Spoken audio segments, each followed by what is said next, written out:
Shalom semuanya. Puji Tuhan, ini luar biasa, ini mestinya penuh nih ya. Oke, ya perkenalkan, nama saya Junaidi Solat. Jadi dulu saya sholat melulu. Saya jauh daripada Tuhan. Dan saya dulu cuma taunya Yesus ini adalah manusia. Kalau di agama saya namanya Isa Al-Masih. Ya, dan dia statusnya hanyalah nabi. Dan bahkan di dalam surat Ali Imran 57 itu nggak beda sama Musa, nggak beda sama Muhammad, nggak beda sama Adam gitu kalau di ajaran saya dulu. Dan saya nggak pernah mimpi menjadi seorang Kristen karena pegangan saya dulu adalah surat Ali Imran ayat 19, Inna dina indallahi Islam, agama yang diridhoi Allah hanyalah Islam, di luar Islam tidak ada agama yang diridhoi Allah.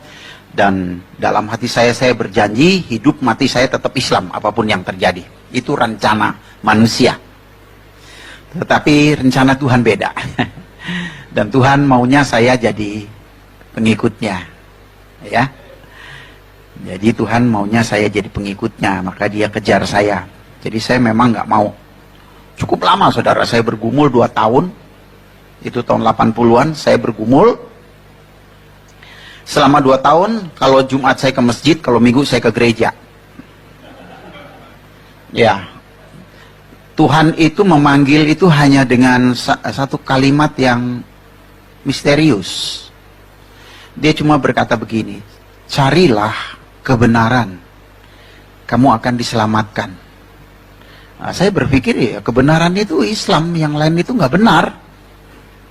Ya, dan saya sepelekan kata-kata itu, tetapi herannya kata-kata itu terus berkumandang di hati saya. Ya, berkumandang. Berhenti-berhenti itu kalau saya sholat doang. Habis sholat, suara itu nongol lagi. Terus begitu. Dan saya pikir saya mulai tertarik dengan kekristenan. Kenapa? Karena agama Islam, agama yang paling dekat sama Islam. Sama-sama ada Musa, sama-sama ada Daud, sama-sama ada Yusuf. Sama-sama ada ya yang lain-lain lah sama gitu saudara. Jadi paling dekat, saya nggak mungkin mendekati Buddha atau Hindu, tapi yang paling dekat ini.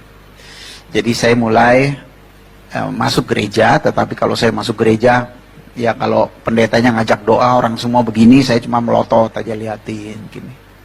Ya nyanyi juga saya nggak ngerti, dengar-dengar aja begitu. Jadi selama 2 tahun. Nah dari saya melakukan hal yang seperti itu, lama-lama mulai tersingkap. Mulai tersingkap, gitu ya. Saya mulai mikir, dan mulai bandingin, gitu. Antara Kristen dan Islam ini. Nah, saya perhatikan. Dan saya mulai tertarik dengan kekristenan. Ya, saudaraku. Jadi saya melihat, saya membandingkan begini. Kalau dulu saya mau sholat saja sulit. Artinya saya harus ambil air wudhu, lalu saya harus masuk masjid, harus buka sepatu atau sendal. Kalau sendalnya bagus nanti pulang bisa hilang gitu. Ya, dan saya kadang-kadang pakai aja sendal orang lain yang pikirin amat gitu. Nanti kalau saya sholat misalnya 4 rakaat, udah 3,5, tinggal setengah lagi, kentut, batal. Nyenggol perempuan, batal. Syaratnya cukup berat, bahasanya harus Arab, ngadepnya harus ke barat. Nah saya lihat orang Kristen kok masuk gereja ada yang pakai sendal, ada yang pakai sepatu, ya, lalu ada yang mandi, ada yang nggak mandi, gitu. Ya nyanyi sambil kentut nggak apa-apa, gitu kan, ya, ngadepnya boleh kemana aja. Nah saya ambil kesimpulan kok Kristen gampang ya. Lalu nggak tahu kenapa pikiran saya berpikir ya Allah itu kan maha pengasih dan penyayang. Ya, kalau saya kan dulu mau makan, mau berbuat sesuatu selalu membaca Bismillahirrahmanirrahim. Yang artinya kita mengakui bahwa Allah itu maha pengasih dan penyayang. Kalau Allah itu sifatnya pengasih dan penyayang pasti nggak nyusahin gitu. Dan saya lihat Allah yang nggak nyusahin itu di Kristen. Nah di situ saya mulai tertarik. Ya. Nah akhirnya saya mulai mengerti dua-duanya, apa itu Kristen, apa itu Islam. Tapi untuk mengambil keputusan nggak mudah. Kenapa? Ya saya pasti akan kehilangan keluarga. Saya pasti akan dimusuhin teman-teman. Masjid saya itu cuma, ya ini rumah saya depan sana, 3 rumah saja sudah masjid.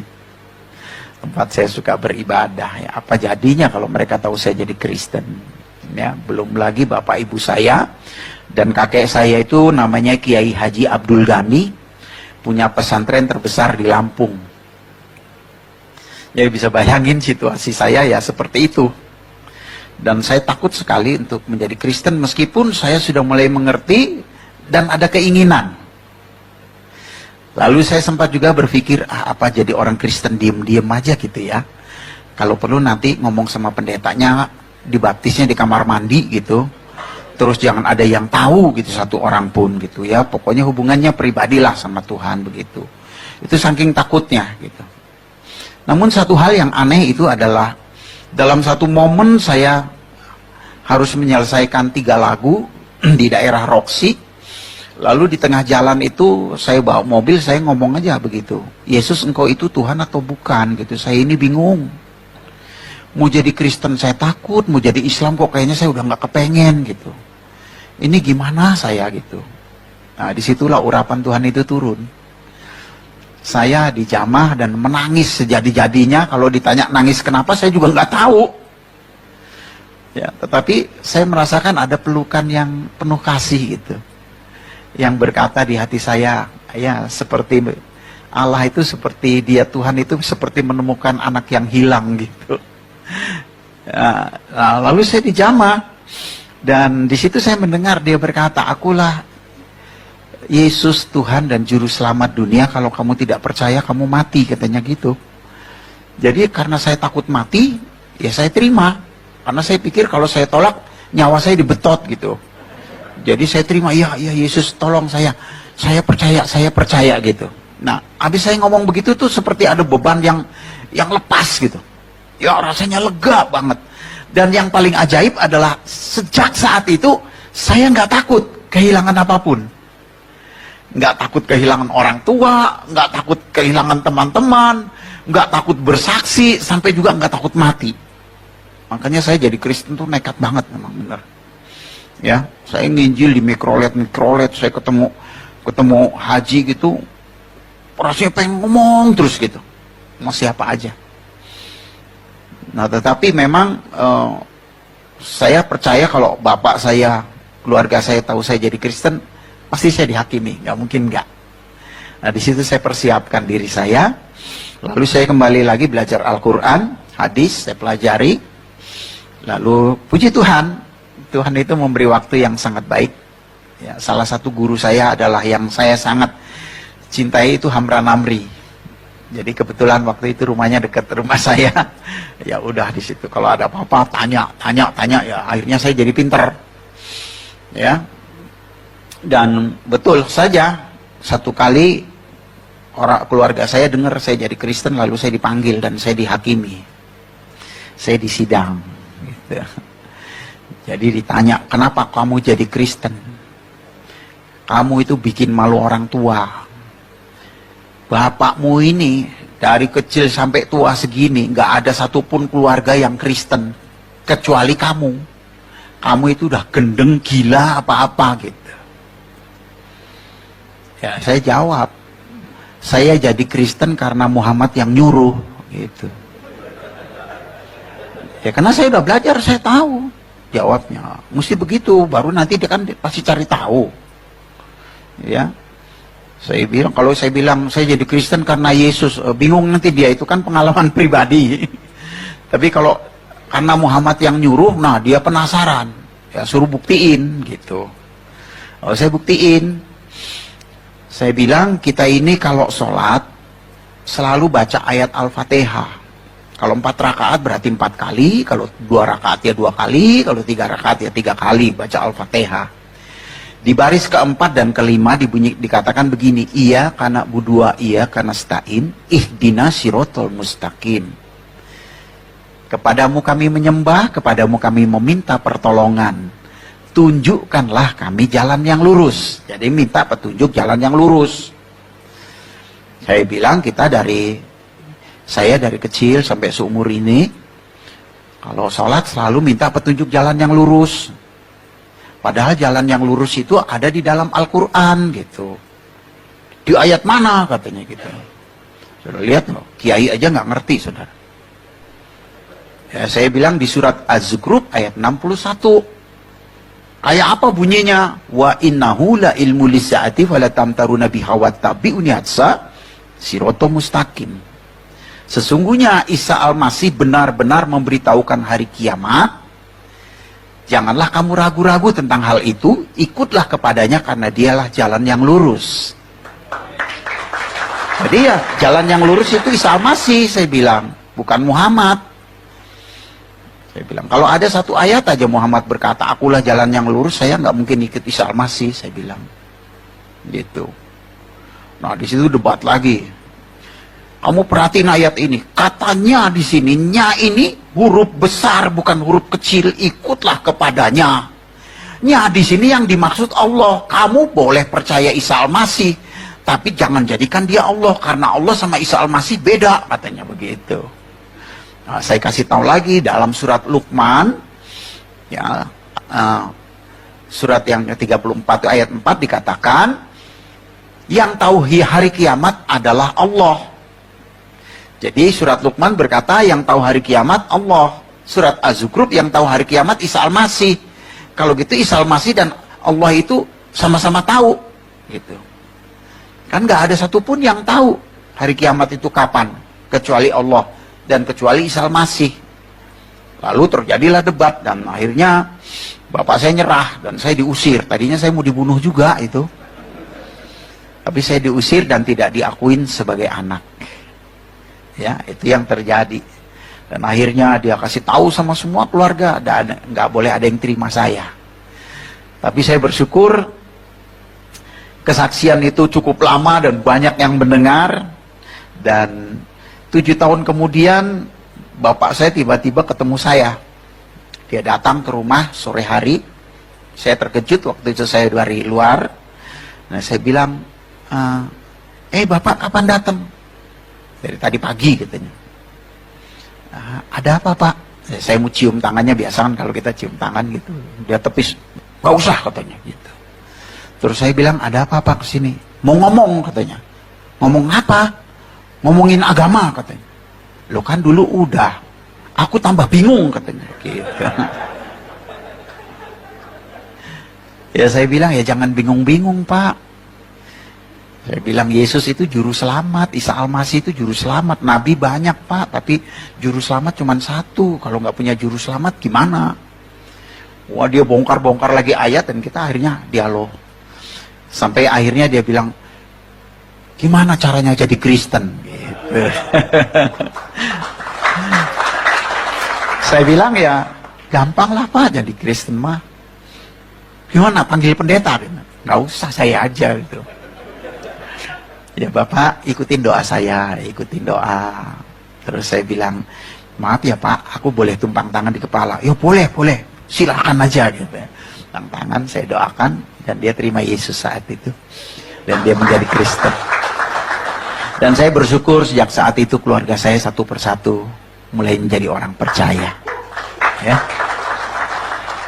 Dan saya bersyukur juga teman-teman saya banyak yang jadi orang percaya.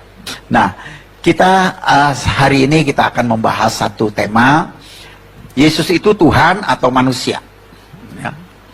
Nah di dalam Amsal 19 ayat 2 dikatakan begini, tanpa pengetahuan kerajinan tidak baik.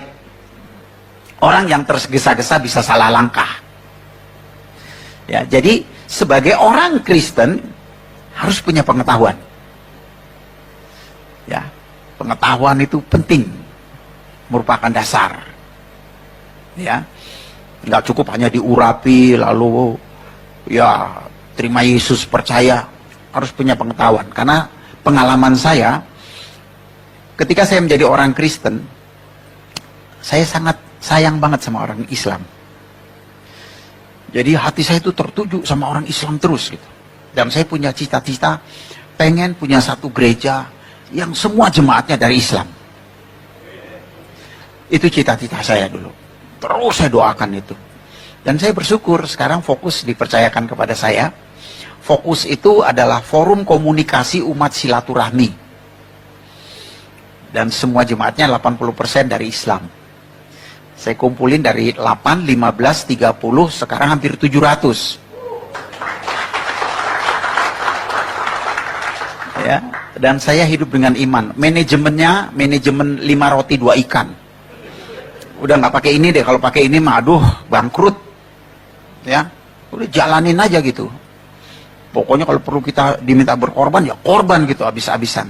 Tapi herannya, saya nggak miskin-miskin tuh, aneh itu juga. Dan uang kasnya nggak kekuras-kuras, segitu-gitu terus, naik, turun dikit, naik lagi gitu. Unik gitu.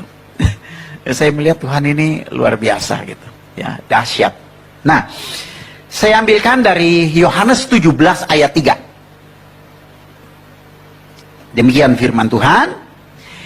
Inilah hidup yang kekal itu, yaitu bahwa mereka mengenal Engkau satu-satunya Allah yang benar, dan mengenal Yesus Kristus yang telah Engkau utus.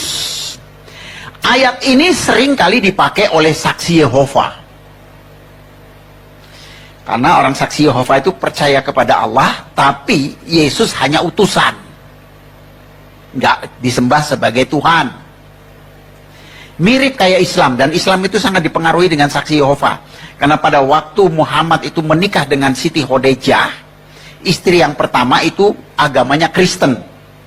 Tapi saya curiga Siti Khadijah ini Kristen saksi Yehova kayaknya. Iya, karena memberi pengaruh yang kuat sama Muhammad ini. Nah, Muhammad juga begitu, percaya Allah, dan Muhammad itu utusan gitu. Jadi dia buat sebuah agama yang seperti itu. Ya. Nah, Alkitab di sini jelas menulis ini adalah doa Yesus, inilah hidup yang kekal itu. Kira-kira gini, inilah kalau orang mau masuk sorga gitu. Ya. Yaitu bahwa mereka mengenal Engkau satu-satunya Allah yang benar. Ini yang pertama, ya. Mengenal Engkau, saudara. Kita semua sulit sekali bisa mengenal Allah. Tapi kita bisa mengenal Allah kalau Allah lebih dahulu memperkenalkan dirinya. Ya. Jadi memang seperti itu. Mungkin kita semua kenal Jokowi, Presiden Indonesia. Tapi secara pribadi kita mengenal dia sulit. Tapi kalau dia mau mengenal kita gampang sekali. Dia cari aja kita pasti ketemu. Dan kita senang kali dicari. Apalagi diteleponin dulu. Jokowi telepon, Junaidi, gue mau ketemu lu, makan yuk gitu. Oh, seneng banget saya itu. Nah, saudara pasti gitu, ya. Nah, sama. Jadi memang bukan kita yang mencari Allah, Allah yang mencari kita. Bukan kita yang memilih dia, tapi dia yang pilih kita. Jadi saya dipilih Tuhan, saya bersyukur sekali, berterima kasih banget Tuhan pilih saya. Kalau enggak ya kacau ya saudara. Saya bayangin kalau saya mati di Islam. Orang Islam tuh kalau mati dibikin permen, saudara. Dipocongin, tuh kayak permen itu kan. Ikat atas, ikat bawah. Telanjang bulat lagi.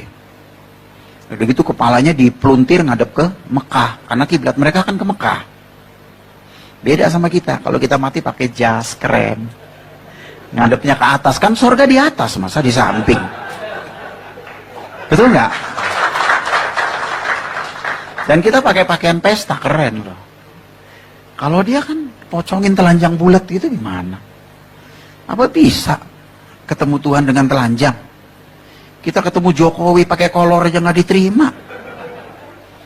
Ya kan? Itu satu gambaran. Kenapa kita kalau meninggal itu dipersediakan sedemikian rupa? Ya, di peti mati, ngadepnya ke atas. Wow, luar biasa. Jadi saya pikir-pikir untung saya nggak, ya saya dipilih oleh Tuhan. Kalau nggak dipilih, waduh, mau kemana ya saudara? Sulit loh saudara, nggak gampang loh orang percaya Yesus itu.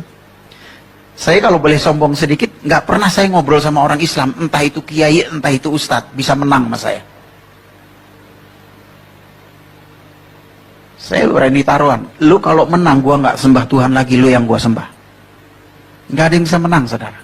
Biar kalah, belum tentu jadi Kristen. Betapa beruntungnya kalau saudara jadi Kristen. Makanya orang Kristen itu jangan cuma percaya Yesus, harus bangga punya Yesus. Saya bangga banget jadi orang Kristen, dipilih Tuhan. Wow. Ya, kalau saya boleh memilih, mas saya nggak pengen jadi Kristen. Jangankan masuk gereja, nginjek tanah gereja aja haram. Apalagi masuk gereja. Tapi Tuhan pilih saya. Dia panggil saya. Saya dijadikan orang percaya. Saya diajar, saya dituntun. Saya bersyukur, memang berat saudara ikut Tuhan. Tahun pertama sampai tahun ke-8 saya bangkrut, saudara, nggak punya apa-apa. Ditinggalkan keluarga, dimusuhin teman-teman, bokek, mobil tinggal satu hilang. Hilangnya di gereja lagi. Betul-betul. Saya kadang-kadang waktu itu kalau masuk gereja, aduh, orang gereja enak-enak banget nyanyinya. Kiri kananku ada Tuhan, sekelilingku ada Tuhan.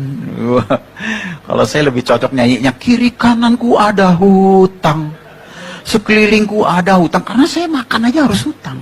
Pimpit utang-utang di warung. Sulitnya luar biasa. Tapi saya bersyukur, 8 tahun cukup ujian. Sekarang saya sudah melayani Tuhan 34 tahun. Dan Tuhan sangat berkati hidup saya. Ya, kondisi saya dalam keadaan miskin, didatengin keluarga. Mereka ngelewein semua. Lu si murtad, lu si jadi orang kafir, makanya lu dikutuk sama Allah.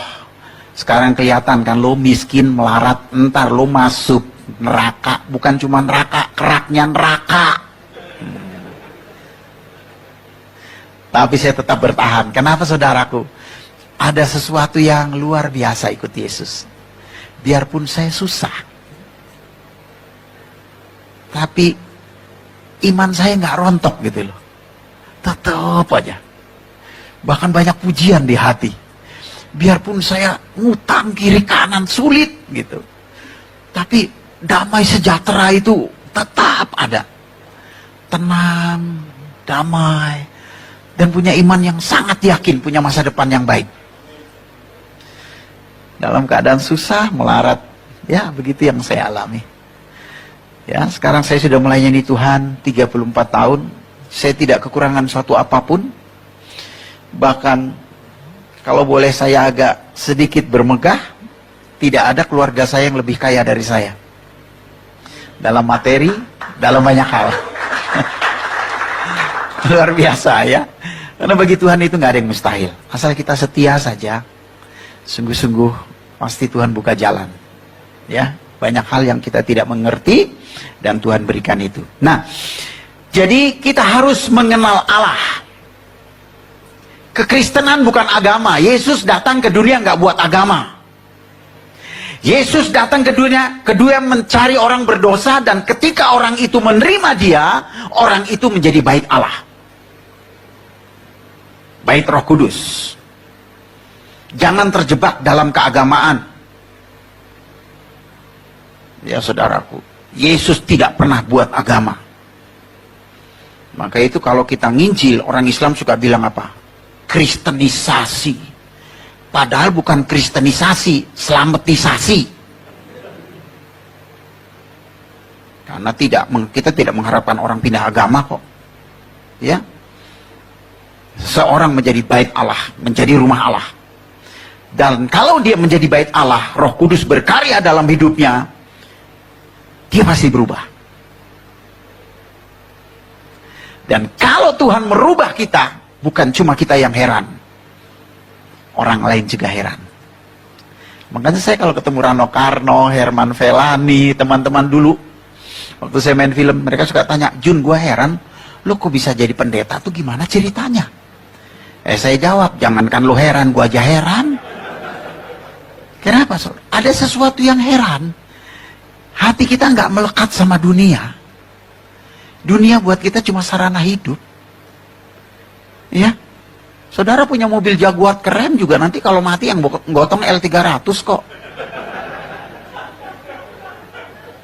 Ya, jadi ya seperti itu. Saya punya rumah, kamarnya 5, saya nggak pernah pindah-pindah di situ-situ aja. Iya kan? Apa ada saking kayanya kita makan apa ya? Beli arwana goreng yuk, kita beli ikan arwana yang harga 50 juta kita goreng. Enggak juga kan? Ya kan? Sederhana sekali sebetulnya hidup itu. Tapi alangkah indahnya selama kita hidup kita bisa jadi berkat. Dan itu hanya dimungkinkan kalau ada roh Allah di dalam kita. Ya, kita menjadi baitnya. Nah, setelah Allah memperkenalkan dirinya kepada kita, seharusnya kita mengenal dia. Balik.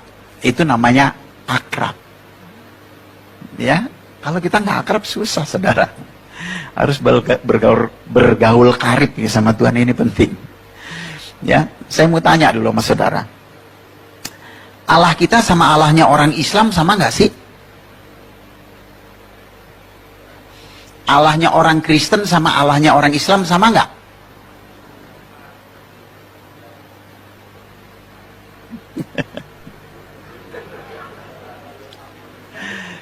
Kalau begitu masih banyak yang nggak kenal Allahnya nih. Saya kalau di gereja Pak Niko aja yang sekali hadir saya khotbah 2000 orang, saya tanya dengan pertanyaan yang sama, kayak saudara juga jawabnya. Ada yang bilang sama, ada yang bilang enggak, yang paling banyak melotot. Itu paling banyak itu. Kira-kira nggak tahu itu jawabnya apa. Nah, kita harus kenali Allah kita. Ya, saudaraku. Sekarang saya tanya dulu, Allahnya orang Kristen itu apa? Hah? Saya kalau khotbah mengajar, saudara. Supaya orang Kristen kuat, mantap, bangga sama Yesus. Allahnya orang Kristen itu apa? Saudara percaya nggak Alkitab firman Allah? Amin? Apa buktinya Alkitab firman Allah? Apa buktinya? Karena Alkitab itu terdiri dari 6.000 nubuatan. Nubuatan itu artinya perkataan Allah yang iya dan amin. Semua pasti digenapi, nggak mungkin nggak. Karena Allah kalau bicara, itulah yang terjadi. Dia berbicara, kamu akan dibenci banyak orang karena namaku tanpa alasan. Musuh seseorang adalah orang seisi rumahnya. Itu terjadi dalam hidup saya. Karena Allah sudah ngomong begitu duluan. Itu risiko. Ya, saudaraku. Jadi yang benar itu adalah firman Allah. Otak kita ini udah banyak yang nggak bener. Kenapa udah terkontaminasi dengan mikirin duit, rumah kontrakan, ya saudaraku, ya usaha. Jadi kadang-kadang Alkitab nggak jadi standar, saudara. Orang Kristen, Alkitab harus jadi standar. Karena yang benar itu adalah firman Allah. Yesus sendiri berkata, Bapa, firman-Mu adalah kebenaran. Jadi yang benar itu firman Allah. Kita ini udah banyak yang nggak benar, saudara. Nah, karena itu sebagai orang Kristen, kalau kita ditanya, harus kembali kepada Alkitab. Itu pasti benar. Nah, apa kata Alkitab? Apa Allah itu? Yohanes 1 ayat 1. Pada mulanya adalah firman. Firman itu bersama-sama dengan Allah, dan firman itu adalah, kalau gitu Allah itu apa? Firman. Kan gampang kan? Ditanya jawabnya ini pasti benar. Yohanes 4 ayat 24. Silakan dibuka. Allah itu roh. Jadi konsep keilahian atau kealahan orang Kristen, Allah itu adalah firman, Allah itu roh. Jangan salah, saudara. Kenapa banyak orang Kristen seringkali bilang sama? Karena dia terkecoh dengan katanya. Tulisannya A-L-L-A-H. Orang Arab juga tulisannya begitu, A-L-L-A-H. Cuma dia membacanya, ngejanya beda sama kita. Kalau kita cukup Allah gitu. Kayak bercanda sama teman aja, Allah lu gitu aja tersinggung gitu ya. Kayak begitu, ringan gitu. Bacanya itu ringan. Tapi kalau mereka itu terpengaruh dengan bahasa Arab. Jadi nggak ringan, Allah. Nah gitu. Nah, dengan pengetahuan itu kita mengerti, oh, Kalau pinter, oh nggak mau. Nah, untuk pinter kan kita perlu belajar. Korek tuh. Orang Islam itu rata-rata, saudara, 90% di Indonesia itu bodoh semua. Saya kalau ketemu, Pak, Islam itu artinya apa? Oh, Islam itu singkatan, Pak. Isya, subuh, lohor, asar, maghrib. Jadi itu. Sembarangan aja gitu. Pak, kalau singkatan bukan Islam, Pak. Izam. Karena tidak ada lohor, yang ada zuhur. Bapak tahu nggak artinya izam? Nggak tahu. Izam itu artinya kejahatan umum. Kalau Islam itu artinya tunduk kepada Allah. Bapak udah tunduk belum? Maksudnya, pernah ninggalin sholat nggak? Ya pernah. Tahu hukumnya? Nggak tahu. 1 kali meninggalkan sholat, hukumannya 10.000 tahun masuk neraka. Makanya Saifuddin kan bilang di YouTube, saya mah nggak sanggup jadi Islam, katanya. Kenapa? Iya, 1 kali ninggalin sholat 10.000 tahun di neraka. Mana kuat gua. Ada di sini yang nggak ninggalin sholat, diem aja semua. Karena semua pasti udah ninggalin sholat. Nggak ada yang mungkin 1 hari 5 kali itu. Pasti ada yang lalai. Ya saudaraku, itu contohnya. Jadi Islam itu artinya tunduk kepada Allah. Dan sebetulnya orang yang tunduk itu Kristen. Kenapa saudaraku? Karena Allah kan membuat keputusan. Supaya orang masuk surga harus lewat juru selamat. Dikasih juru selamat. Kan gampang banget sebenarnya ya. Ya kan? Tapi dia nggak tunduk. Yesus datang ke dunia itu kan keputusan dari Allah. Dia datang ke dunia itu kan keputusan dia. Cara dia bukan cara kita. Ya kan? Jadi yang kita ini sudah tunduk kepada Allah. Dan memang tanpa Yesus kita nggak akan bisa tunduk. Makanya doktrin kita Bapa, Anak, Roh Kudus. Roh Kudus itu menolong, menghibur, membimbing, memberi taufik hidayah. Kalau mereka nggak bisa masuk surga, mereka bilang masuk surga itu harus lewat jembatan Sirotol Mustaqim, yaitu sebuah jembatan yang terbuat dari rambut dibelah 7. Nggak dibelah aja kepleset. Oh, dibelah. Orang Kristen, jangankan dibelah 7, dibelah 1000 tetap bisa ke surga. Kenapa? Karena ada Roh Kudus yang menolong. Tanpa Roh Kudus nggak bisa. Nggak bisa, saudara. Sulit. Ya, siapa di sini yang udah lahir baru nggak pernah jatuh? Pernah, semua jatuh. Dari perkataan, dari pikiran, dari jengkel segala macem, ngomongin orang, jatuh. Tapi kita ada Roh Kudus, biar jatuh nggak akan tergeletak, dituntun lagi, diingetin lagi.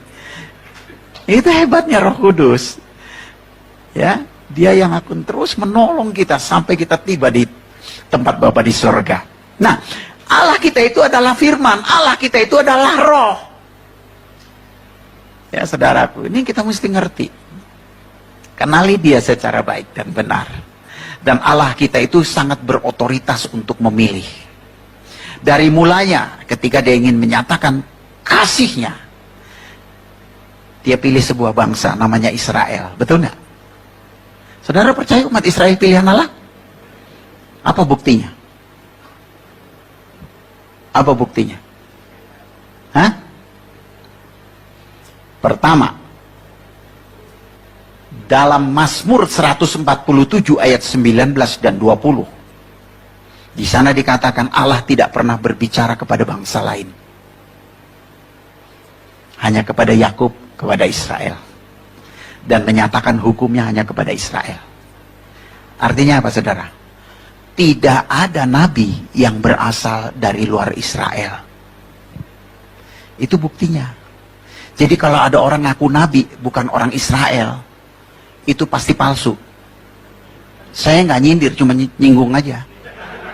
Ya, kriteria nabi yang pertama bernubuat dan dinubuatkan. Muhammad apa yang dinubatin? Nggak ada, dia nggak pernah bernubuat, apalagi dinubuatkan. Yang kedua apa? Mujizat. Itu kriteria nabi. Muhammad apa mujizatnya?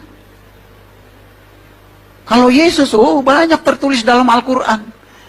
Ya, Surat Al-Maidah 110, surat Ali Imran 49, mati bangkit, buta melek, lumpuh jalan, kusta tahir, tertulis. Kalau Muhammad satu ayat aja nggak ada. Makanya saya kalau ngomong sama Ustadz, Pak Ustadz, saya siap masuk Islam, asal tunjukin satu ayat aja Muhammad bikin mujizat. Nggak usah bangkitin orang mati, bangkitin ayam mati aja, tunjukin ke saya, gua masuk Islam lagi gitu. Nah itu pentingnya pengetahuan, saudaraku. Ya, makanya orang Kristen tuh jangan cuma taunya ya haleluya sama puji Tuhan. Saudara tahu cerita itu? Hah? Ada dua pemuda, senangnya naik kuda, saudara. Hobi kuda. Satu kali yang satu beli kuda baru, yang satu pengen nyoba. Dia bilang, wah keren banget kuda lo, boleh gua coba? Silakan. Ya, mulai naik. Hus, hus, hus. Nih kuda diem aja. Kuda lo gue khususin kamu jalan deh. Ini kuda lain katanya. Cara jalannya gampang, lu mesti bilang puji Tuhan. Lu bilang puji Tuhan dia pasti jalan. Makin teriak puji Tuhan makin kenceng dia. Terus berhentinya gimana? Haleluya. Oke deh katanya. Dia mulai puji Tuhan. Klepek, klepek, bener lah jalan. Puji Tuhan, klepek. Puji Tuhan. Wah kenceng banget. Wih keren. Dia bilang puji Tuhan. Di depan ada jurang, saudara. Duh, kaget tuh. Dia teriak haleluya. Berhenti. Shoot. Puji Tuhan. Puas masuk. Orang Kristen mesti punya pengetahuan. Amin. Jangan cuma bilang haleluya puji Tuhan. Jadi yang pertama, Israel umat pilihan yang pertama adalah tidak ada nabi yang berasal dari luar Israel. Yang kedua, umat Israel itu umat yang paling pinter. Siapa yang bikin listrik? Israel. Siapa yang bikin pesawat? Israel. Siapa yang bikin komputer? Israel. Siapa yang bikin telepon? Israel. Siapa yang menemukan ilmu kedokteran? Israel. Siapa yang bikin mesin jahit? Israel. Siapa yang bikin mesin diesel? Israel. Itu yang canggih-canggih itu Israel, saudara. Arab bikin apa? Obat kuat.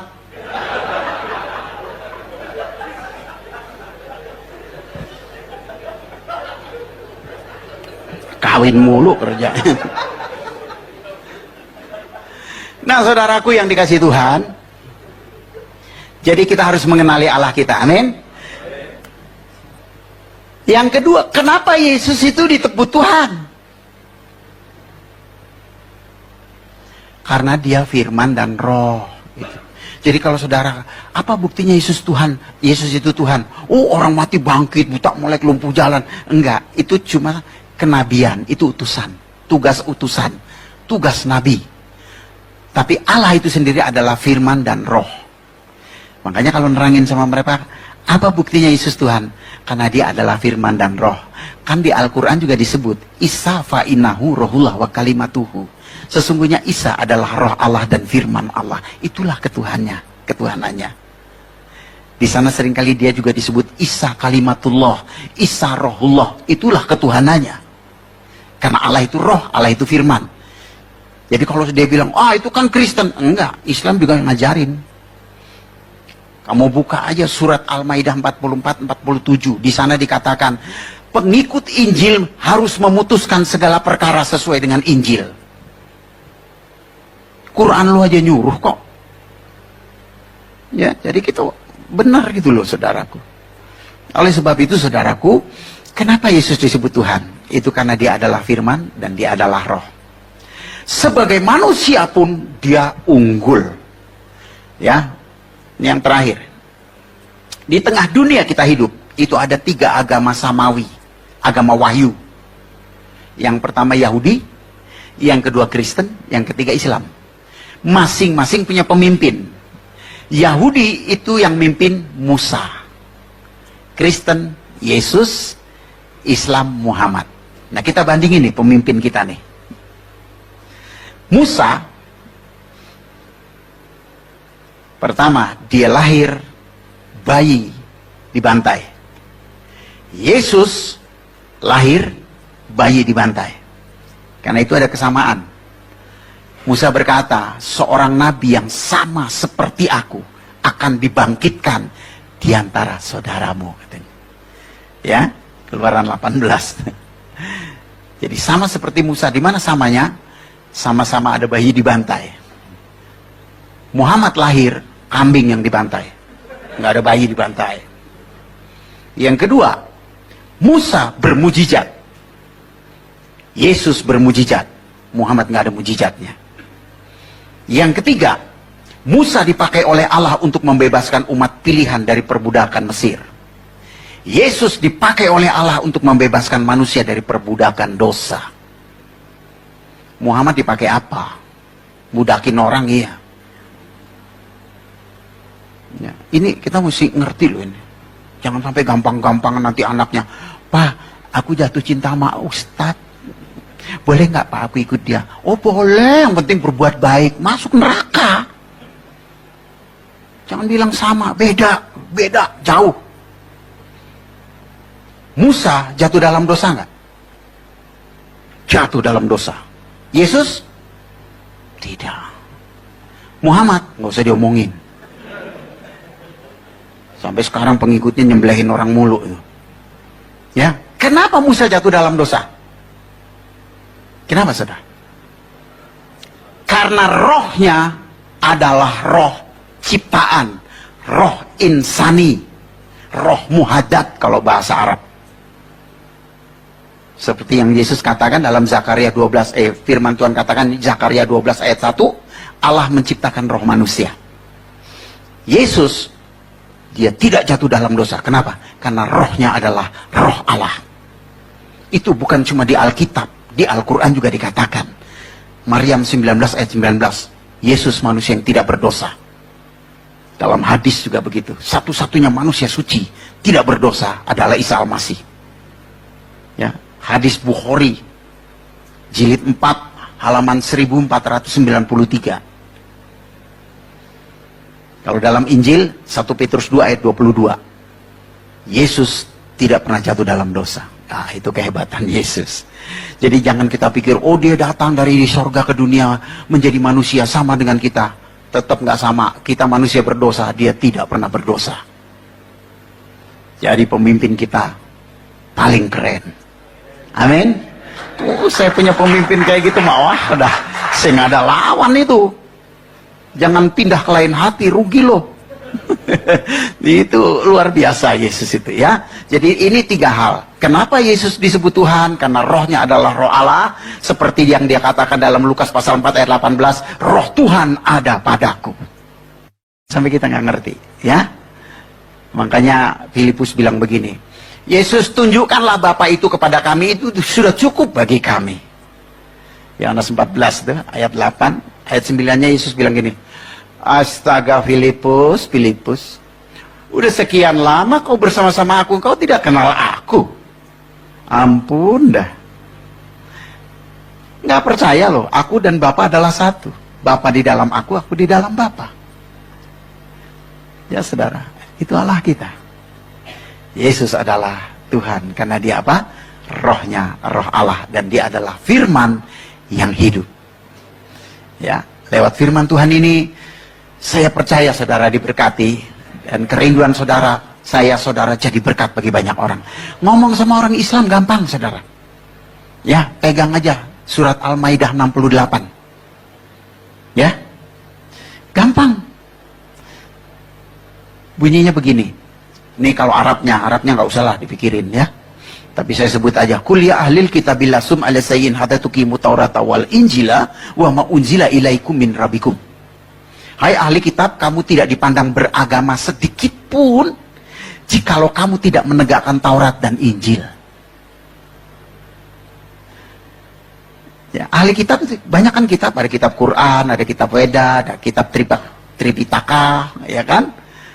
Masing-masing ada ahlinya kan? Tapi ahli saja kalau tidak menegakkan Taurat dan Injil tidak disebut orang beragama. Itu Allah mereka bilang. Jadi kalau orang nggak beragama apa namanya? Kafir. Mereka kan suka kafir-kafirin kita, nggak usah takut. Kalau dibilang kafir, puji Tuhan. Kenapa? Karena kafir itu artinya kaya akan firman. Itu saudara ya. Nah saudaraku, biarlah lewat apa yang sudah saya sharekan, apa yang saya nyatakan, membuat saudara semakin bangga punya Yesus. Amin. Saya nggak peduli saudara gerejanya di mana, tapi mari kita sama-sama ikut Yesus dan jadi berkat bagi banyak orang ya. Lewat kehidupan kita banyak orang bisa mengenal Tuhan dan mengasihi Tuhan dan mencintai Tuhan dan diberkati oleh Tuhan ya.